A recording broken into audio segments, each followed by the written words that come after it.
Hello everybody, welcome to StraightA, Dawson here, back with another video here today talking about the NFL Scouting Combine. A little bit of an interesting topic I want to just do a general overview of as a little topic of discussion here today for a quick reform video with some different aspects to kind of showcase to you guys. Before we get started though, just leave a like on the video, comment down below any suggestions for the channel, and subscribe to the channel if you have not already. Without further ado though guys, let's get right into the video. So today, we're talking about the NFL Scouting Combine, and what exactly do I want to discuss about this NFL Scouting Combine? Well, don't worry, there will be videos discussing the results of the NFL Combine and all the fun aspects and the fun prospects and all that coming out of it. I may do that with someone else, may do that by myself, who knows? We'll figure that out in the future. But right now, I want to talk about the NFL Combine and exactly how productive is it? This is something I really want to study a lot of because I'm curious about the exact enigma that is the result of the NFL Combine. Because as we see, Caleb Williams has opted out of the NFL Combine because it doesn't benefit him in any way. He has everything to lose, nothing to gain. So why should he exactly, and other prospects, even consider doing the NFL Combine when really just tank stock? In a lot of ways, it does bring up your stock value, but as we saw even with some people who've performed very well in the Combine, like Keaton Mitchell did well in the 40-yard dash, Devon Achane. Sure, I'm sure the draft stock was uplisted a little bit, but not to outrageous levels to where they're just a main prospect. So even though they did well in the NFL Combine, a lot of their prehistory still played into effect, which it absolutely should. So how important is the NFL Combine for these players? Well, for some, it helps them get noticed. So, for example, Keaton Mitchell and Devon Achane, maybe they weren't even on the scouter of a lot of people. I wasn't really up to date with any of the prospects back then, but I'm sure for heaven's sake that a lot of them actually were able to make their appearances actually vie for battle. But why should even teams consider this a big way of considering other players? As we all know, the NFL in general has tons of players start in the league and maybe even have a good year or two and then just drop off the face of the earth and not really have a career in it. We see all these players that go 10, 11, 12, 13 years, but those are the successful players. There's a lot of different good stories of players who just found their niche, or their niche, I should say, and have made their career in the NFL. But there's a lot of players who really are never noticed and just fall on the wayside after 3, 4, 5 years, if that. So the NFL Combine, how many people does it really produce for long form type of longevity or just production? Because Tom Brady didn't have a great NFL Combine, but he's still considered one of the best NFL players of all time. So how much does it really matter in general? And I think that has a variety of answers I want to go into today. If you didn't know this about me, I'm someone who's looking to actively do research and actually go into different fields. I was a finance, economics, and marketing major in undergrad. Now I'm in my master's of business administration, and I'm hoping to one day get my PhD so I may do more research into different variety of projects, as well as just add more to academia in general. And so one thing I love doing is finding research articles. And if you're not very familiar with research articles or stuff like that, it's not that too complicated. Basically, go on Google Scholar or your own university's library page if you go to a university, and you should be able to find different articles that are reputable from different research aspects. So for example, this little research article I have up here, scroll up here, you'll see something along the lines of all these different information, all these different authors right here, a title, where it's publicized and everything like that, and just different variety of references at the very bottom of the page of where they actually got a lot of their information from. So they basically base a lot of their research topics based on the research they do around it or the results they find from other researchers or just ones they perform themselves. So this one is actually about the longevity of defensive players in the NFL, and there's actually not many articles regarding NFL longevity in defensive play or in NFL players in general. There's a few that are kind of outdated, but hopefully I can kind of actually give my own thoughts and opinions one day on this stuff, and I may do a video essay just based on the NFL Combine and what exactly it's able to accomplish. But this is just a good kind of breakdown of the basic Combine drill description. So of course the sprints, the 40-yard dash, I believe there's also 20 yards and 10 yards to actually record split times for different people. The 3-cone drill, it kind of goes with feet placement, maneuverability, agility. 20-yard shuttle, very similar to that, kind of more agility, speed, power, how explosive you can kind of be. Vertical jump, of course, it's just how good your vertical is. your broad jump, about how far you can kind of do from your from a standing point, so kind of more of agility, again, explosiveness in a retrospect, and bench press, which is really a lot about strength and endurance too, and it says there, which is an undervalued aspect of the bench press. But all these different aspects do help record some sort of kind of aspect of a player. Like if I did a 40-yard sprint, how fast can I run? And most of these players that are athletic in these football programs are going to do decently well. Now, that's the interesting part here, is that if you put me in a 40-yard dash against someone who's like a athlete, who's an NFL athlete prospect, even if they're a 7th round recorded prospect, they are going to whoop my ass. They are going to destroy me. I mean, it's just no question. I can barely do a 225 regularly. 225 is my max in the bench press, and I'm someone who definitely frequents the gym at least semi, not annually, but semi-frequently, at least 4 days a week if I can, when I'm not very busy. So I'm not someone who's a slouch, So people would whoop my ass in this, but when you put them compared to a lot of other players, their differences are very minute in terms of how many bench press they can do. Okay, there's one difference. Okay, what makes a big difference in that one bench press? Maybe it was a bad day for one of the players, but it also shows commitment to a certain level. All these different aspects of how well they can prepare for combine is honestly kind of an aspect that they do to support like how they're gonna get ready for game day. And it's the physicality, sure, and it's like, okay, yeah, does it really matter if they're 0.02 seconds behind another player? Kind of, because maybe you guys assume both players came prepared that day, and one came more prepared than the other. That's simply how it kind of was. And going into this video, I was actually going to shit on the combine a little bit, because I don't believe the combine really assesses the skills of a player, which I don't think really anybody believes anyway. But now I kind of came into this saying the combine actually does support a lot of different aspects of a player. And not just because it's probably the theory that is less approved of, because again, people like Tom Brady haven't done amazing combines. I'd love to see the research of other players. Julio Jones had a great combine. Trent Williams had a great combine. Great players have good combines. But there's also a lot of great players that don't have good combines. There's a lot of bad players who have good combines. Or a lot of players who just kind of drop out of the league with bad combines. Or good combines, I mean. So where does it all end? Does it really matter? That's in the long aspect of things. If you're assessing a player to scout, and especially draft in the first round, maybe in the later rounds you can kind of use it as a better assessor. But like for the first round especially, does it really matter? If Caleb Williams actually came out and did a scouting combine and did just the drills, I'm not going to talk about the passing today, just the physicality drills, because these are the things that are kind of more so judged, I guess. You can kind of critique Caleb Williams because there's a lose-lose aspect in that way anyway. If he does the passing drills, he's probably going to get critiqued no matter what. If he does a perfect combine with that, he'll get critiqued anyway. So it doesn't matter, it doesn't help him at all. But in terms of this, if he has a good day or a bad day on the NFL combine, should it really change his #1 overall value draft stock? Not necessarily, because again, it's weird. It's about preparation and a lot of other aspects of the combine. Now, this is a very interesting article, and any kind of article you see, please feel free. I'll show all the authors and everything at the very top. That way you can kind of, if you want to research it yourself, read into it, please feel free. This one's very interesting, just based on it gives the defensive players, and it kind of assesses the average score, BMIs, the standard deviation of all these different scores. If you don't know what a lot of those mean, it's basically just assessing their statistical value. So where do they place compared to other players in the position? How long do they play? So this one's about longevity, but also kind of goes into the aspect of how good this player does. Because if you play more, or if you play for longer, you're probably going to be a better player. Maybe not the best, but you're going to be a better player. And a lot of what this finds, and you'll find this as a common theme here, a lot of the different combine tests don't have a big association with long-term success. Some of them have good short-term success. The 20-yard and 40-yard dash actually show a lot of good success for the running back position, but that's not a position that sticks around for a whole too long time. And so if you read out of all the combine tests, 20-yard dash has the highest number of significant associations with 1-year roster status of 3 or 4 positions yielding significant results. Now, this is all about defensive players, mind you. There's a couple more that I have that we're going to talk about with the running backs and all that. But only with short-term success, really, with the 3 to 4 positions yielding significant results. So, yeah, for a 1-year roster status, it helps a lot in determining whether they're going to be.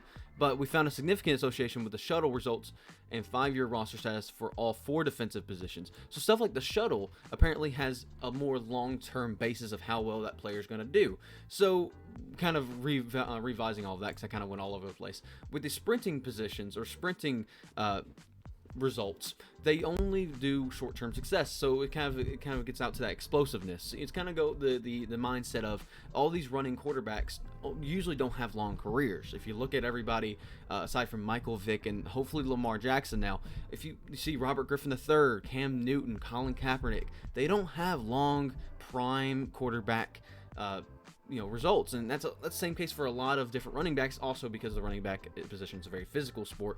But the faster they are, usually the more they get out of their physicality in a shorter period of time, the more they kind of burn out. That's not necessarily just completely true, but it's also does have association in some aspects. So it's kind of curious to see that. Well, a cone drill is more of agility based, a little bit of explosiveness, but not necessarily about speed. So it's just kind of curious to see this kind of stuff come from this. So explosiveness and power is measured in the NFL Combine through the vertical and broad jumps. It shows a significant association between the broad jump and a one-year roster status for cornerbacks and linebackers. So it's also showing, at least in this study, different positions actually result a lot better from different positions. So broad jump for linebackers and cornerbacks, that makes perfect sense. They're in coverage. They need to be able to jump pretty far high or whatever. Then granted, that's the broad jump, not the vertical jump, but still. However, there's no significant association between the broad jump and 5-year stats for other studies of defensive positions. Makes sense, because they don't really need that big jump of explosiveness. And you can kind of read on forward about a couple other ones and how they have significant associations with different long-term and short-term aspects. But this is the whole study of it, is that there's different benefits from it all. And even then, most of it's kind of a short-term aspect. Very few are very long-term aspects. Again, another little article here by Frank Kosmitz, and does the NFL Combine predict performance in the National Football League? If you kind of go down here, there again, it kind of goes into different aspects of like the statistical values. Even I'm not the most sure of everything that this one says. It's really rare that you'll find that someone's able to interpret all of these very, very accurately, because you got statistical significance and all these different weird terms. You can look them up and hopefully have some idea, but I wouldn't really kind of put too much value on these. Just kind of take them for what they are, and they usually kind of discuss them a little bit later here, so you can kind of get their own interpretation from the numbers and all this. So practical applications, though, is what we're going to look at for the nice and easy part of it all. So again, this is where I get the running back position part. 10, 20, 40-yard dash exercises results do correlate significantly with NFL performance, but only for the running back position. Makes sense, because they're the position that's usually relying on the run. Everything else relies some sort of more coordinated experience. And running backs do kind of are in like more different catch plays and all that, but they are primarily a running position. Makes sense. And so, yeah, a vertical jump shown correlate with football players' success among college players in other studies was not predictive of success at a professional study or level in the study. So vertical jump at all, even though it's you would think it's one of the most important things, because some corners, some wide receivers need to be able to jump high to be able to beat the other players to actually get the ball. But go figure, you probably don't want to be in that position most of the time anyway. Sure, it's nice to be able to beat somebody in man coverage, and especially if they're right on you, but you'd rather just beat them in the spread. You'd rather just beat them out in in your routes, or be able to keep up with the wide receiver in the routes and just be able to deflect it, tackle them before we make the ball get loose and everything. You wouldn't really want to rely on out jumping the other player. And as a quarterback, you wouldn't want to be throwing to someone who's manned on unless they're just a great performer. And honestly, a lot of that stuff you learn in the NFL anyway. A lot of, how do you beat certain matchups and how do you beat certain teams. Although this study calls into question the usefulness of majority of combine exercises or other aspects of the combine, may nonetheless prove beneficial for drafting players. Several important activities that take place at the combine are not reported in this study. This is what I find the most fascinating about the NFL combine. Sure, you have these physical sports, you have the passing drills and all that, the skilled positions, or not skilled positions, the performance parts of the 40-yard dash, the cone drills, the bench press, all that. There's so much more that go in the combine that's not really generally covered because they don't really get a bunch of press on it. But results are generally not made public. But they do still help the NFL teams that are there looking at the players. They can include position-specific drills, pass routes for wide receivers. So basically how well a wide receiver performs in actual passing routes. It makes sense. They're basically using that to base off their previous performance to actually show teams. Physical measurements, so height, weight, arm, and hand length. Unfortunately, players can't really control that, so it's good to know an official measurement for these players, like how far are their arms, how tall are they really, because matter of the day, I'm 5'7", if I'm a 5'7" player who's very athletic and able to go out there, we're going to get beat in a lot of times by a 5'11", 6'1", 6'2" player in a lot of different coverages unless I'm just quicker. So it matters a lot. Body fat percentage, so of course an official body weight percentage, which actually I think does matter, especially for this. You're preparing for this draft. This is going to be hopefully your prime. Hopefully this is your prime physicality that you're coming into. So you'd hope that they would be at their lowest body fat percentage, or their most optimal, I should say, not lowest necessarily, because that's a whole nother conversation. And I'll kind of start wrapping it up here. But team interviews, again, you want to know who this player is. You don't want to just bring someone in who's going to be a bad fit for a team. There's a lot of different aspects other than just the physicality and how good of a performer you are. If you're also a dipshit, you probably shouldn't be on the team. Go figure. Cybex test, so it's a measurement of flexibility and joint movement. Again, it's something that's also genetic, but also something that is very easily controlled too, about just how well can you maneuver around different players. It definitely matters a lot. In these agility movement, different drills, just naturally, I'm going to be less agile than a lot of other players out there, even with training, just based on joints and how they're configured, but also how they're trained. So it's kind of curious in that way, but it's not necessarily a physical aspect. It's just showcasing how well are you actually capable of moving your body, basically. Injury evaluation and urine test. So of course urine test is just the drug test type portion of it, but injury evaluation is just purely how your long-term success, basically. If you have a bad injury or just like underlying injuries, you're probably not going to last as long in the NFL compared to people who have not suffered major injuries at this point in time. Especially when you're younger in college, you're not really having major injuries at that point, or you shouldn't, because you're in prime physical shape. Arguably, you could also say that your young 20s, your mid 20s are also prime physical shape, but you get the point. Absent of a scientific analysis, however, only one can speculate to the usefulness of these exercises as well. So, of course, that's a harder thing to get into, because a lot of those are going to be based on different aspects of, like how do you measure height compared to another person's height and how they perform? Like, what different aspects do you measure? Body fat percentage, how well do you measure that too? Sure, you can go and study about who has the most BMI or the most optimal BMI, but then you also got to figure out what's the most optimal BMI compared to other players, how well do those players perform, and that gets a whole nother aspect. You got to really measure with these research studies something that's very objective, not subjective, because you can take team interviews in a whole different direction. There's different teams that have different cultures that are going to react in different ways to different answers, purely and to the point.